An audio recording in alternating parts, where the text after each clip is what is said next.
Assalamualaikum warahmatullahi wabarakatuh. Kami dari kelompok 6 izin mempresentasikan hasil kerja dari kelompok kami, yaitu tentang materi Applied Motivation atau motivasi terapan.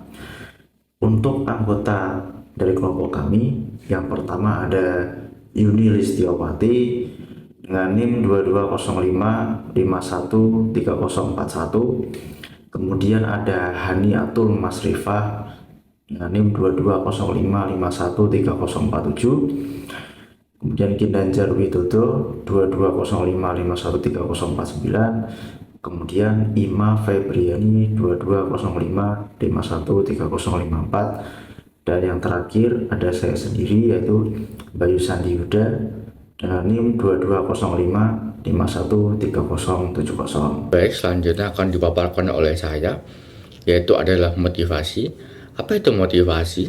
Dikutip dari Fleur et al. Pada tahun 2008, motivasi adalah intensitas, arah, dan kedudukan upaya seseorang untuk mencapai tujuan tertentu. Selanjutnya adalah model karakteristik kerja atau GCM. Model karakteristik kerja pekerjaan atau GCM ini terdapat 5 dimensi pekerjaan inti. Yang pertama adalah variasi keterampilan. Variasi keterampilan adalah sejauh mana suatu pekerjaan memerlukan aktivitas berbeda dengan menggunakan keterampilan dan bakat khusus. Yang kedua adalah identitas tugas. Identitas tugas adalah sejauh mana suatu pekerjaan memerlukan penyelesaian suatu pekerjaan secara keseluruhan dan dapat diidentifikasi. Yang ketiga adalah signifikasi tugas. Signifikasi tugas adalah sejauh mana suatu pekerjaan mempengaruhi kehidupan atau pekerjaan orang lain. Yang keempat adalah otonomi.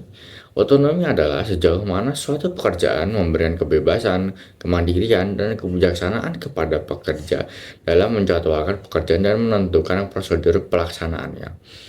Yang terakhir atau yang kelima adalah umpan balik. Umpan balik adalah sejauh mana pelaksanaan aktivitas kerja menghasilkan informasi langsung dan jelas terhadap kinerja Anda sendiri.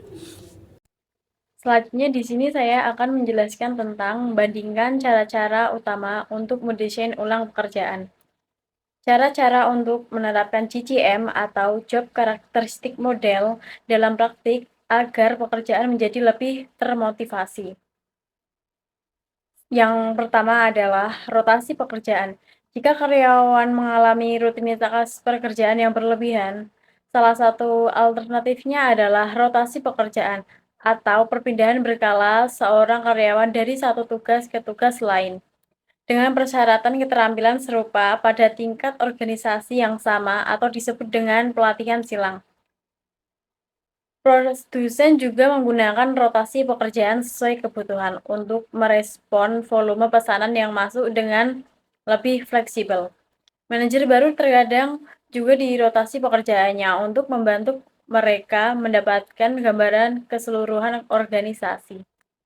Selanjutnya, rotasi pekerjaan dapat diterapkan di lingkungan manapun yang memungkinkan dilakukannya pelatihan silang, mulai dari pabrik hingga rumah sakit. Rotasi pekerjaan memang memiliki kekurangan. Yang pertama, pekerjaan yang dilakukan berulang kali mungkin menjadi kebiasaan yang rutin, sehingga membuat pengambilan keputusan menjadi lebih otomatis dan efisien. Namun, kurang dipertimbangkan dengan matang. Yang kedua yaitu biaya pelatihan meningkat ketika setiap rotasi mengharuskan karyawan mempelajari keterampilan baru. Yang ketiga, memindahkan pekerjaan posisi baru akan mengurangi produktivitas keseluruhan untuk peran tersebut.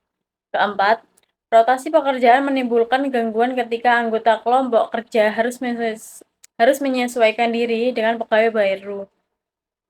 Yang terakhir, supervisor mungkin harus meluangkan lebih banyak waktu untuk menjawab pertanyaan atau memantau pekerjaan karyawan yang baru saja dirotasi.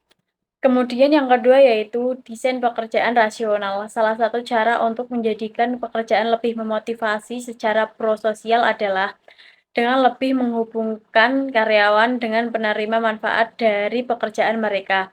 Hal ini dapat dilakukan dengan menceritakan kisah-kisah dari pelanggan yang menganggap produk atau layanan perusahaan bermanfaat, bertemu langsung dengan penerima manfaat atau melihat foto mereka, memungkinkan karyawan melihat dampak tindakan mereka pada orang-orang di dunia nyata, membuat mereka lebih mempertimbangkan dampak tindakan kerja mereka. Desain pekerjaan relasional dengan fokus pada motivasi sosial merupakan topik yang sangat menonjol bagi organisasi dengan inisiatif tanggung jawab sosial perusahaan, supaya seringkali melibatkan karyawan dalam kegiatan sukarela yang dapat meningkatkan kebermaknaan dan signifikan tugas GCM atau Job Characteristic Model yang memotivasi karyawan untuk menjadi sukarelawan. Meskipun berbeda dengan desain pekerjaan relasional, inisiatif CSR dapat berpotensi terkait dengan motivasi sosial karyawan. Selanjutnya yaitu bagaimana pengaturan kerja alternatif yang spesifik dapat memotivasi karyawan. Pendekatan lainnya terhadap motivasi adalah dengan mempertimbangkan pengaturan kerja alternatif dengan cara-cara berikut ini. Yang pertama yaitu flex time atau waktu kerja yang fleksibel. Karyawan waktu fleksibel harus bekerja dalam jumlah waktu jam tertentu atau per minggu, tapi bebas untuk melakukan variasi atas jam kerja mereka di dalam batas tertentu. Yang kedua yaitu pembagian kerja. Suatu peraturan yang memungkinkan dua individu atau lebih untuk membagi pekerjaan yang memiliki jam kerja tradisional 40 jam dalam satu minggu.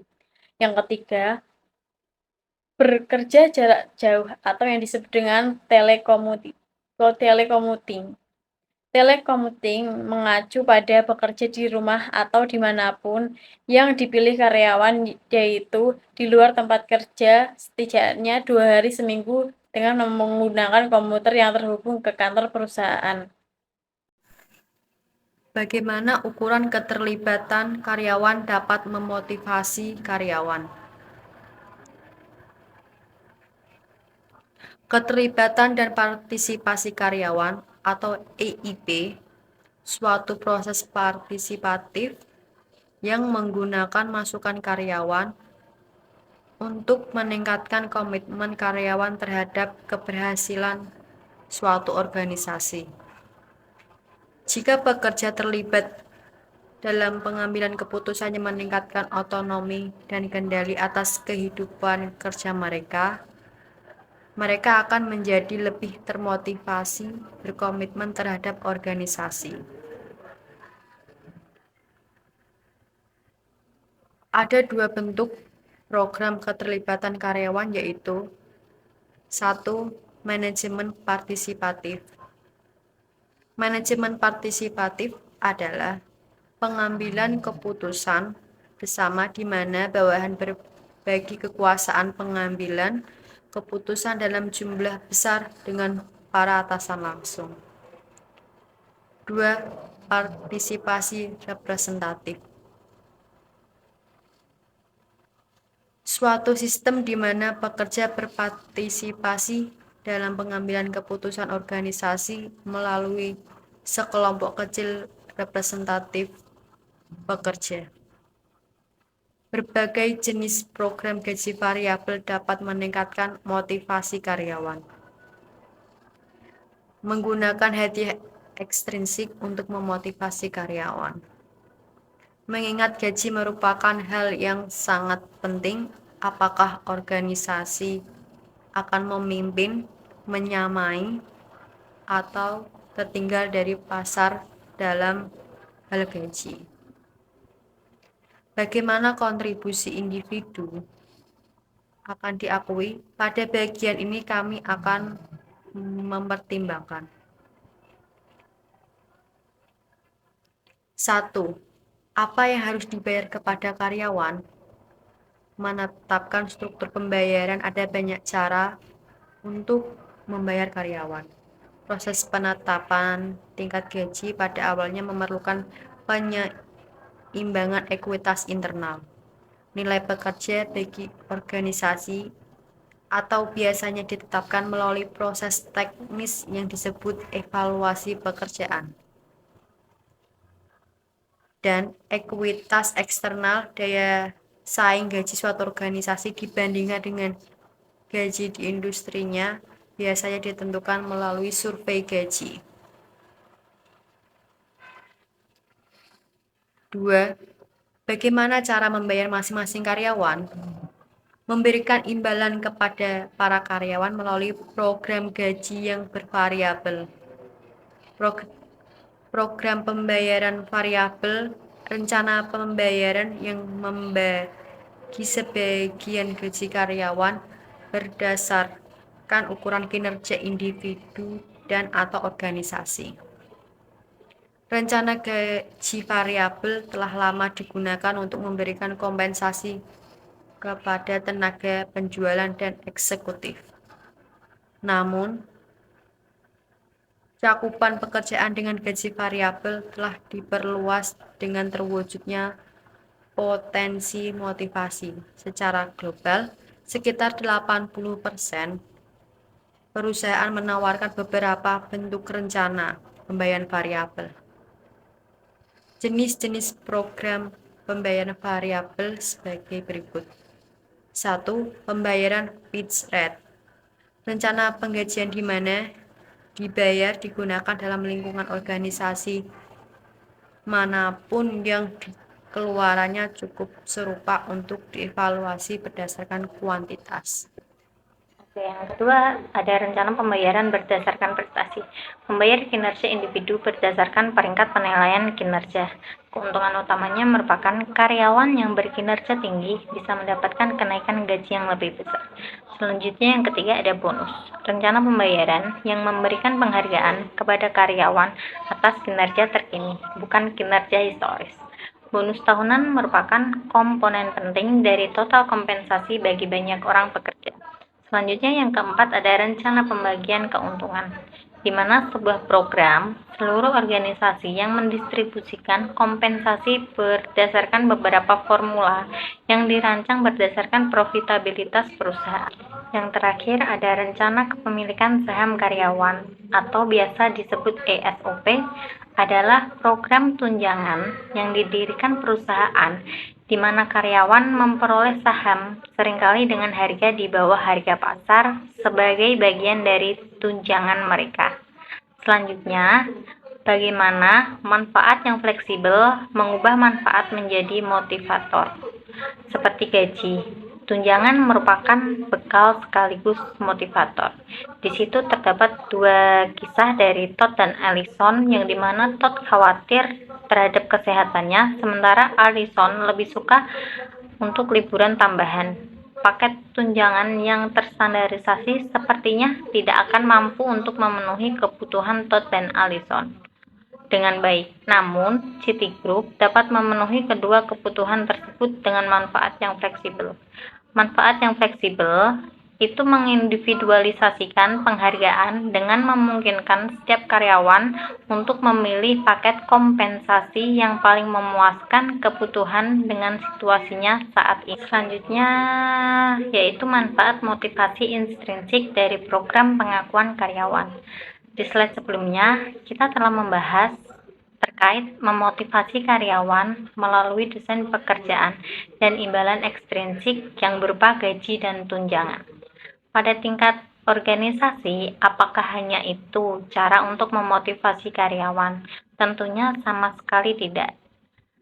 Karena kita akan lalai jika mengabaikan organisasi penghargaan intrinsik yang dapat memberikan seperti program pengakuan kepada karyawan. Program pengakuan karyawan itu seperti ucapan terima kasih yang spontan dan pribadi hingga program formal yang dipublikasikan secara luas di mana prosedur untuk memperoleh pengakuan itu diidentifikasi dengan jelas. Yang terakhir adalah kesimpulan. Seperti yang telah kita lihat pada bab ini, memahami apa yang memotivasi individu pada akhirnya merupakan kunci kinerja organisasi. Karyawan yang perbedaannya diakui, yang merasa dihargai, dan yang mempunyai kesempatan untuk bekerja dalam pekerjaan yang disesuaikan dengan kekuatan dan minat mereka akan termotivasi untuk bekerja pada tingkat yang tertinggi. Partisipasi karyawan juga dapat meningkatkan produktivitas karyawan, komitmen terhadap tujuan kerja, motivasi, dan kepuasan kerja. Namun, kita tidak bisa mengabaikan peran kuat penghargaan organisasi dalam mempengaruhi motivasi.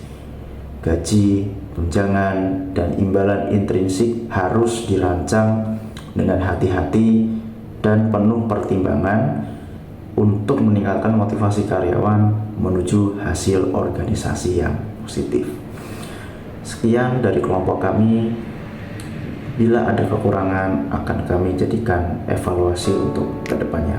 Terima kasih. Assalamualaikum warahmatullahi wabarakatuh.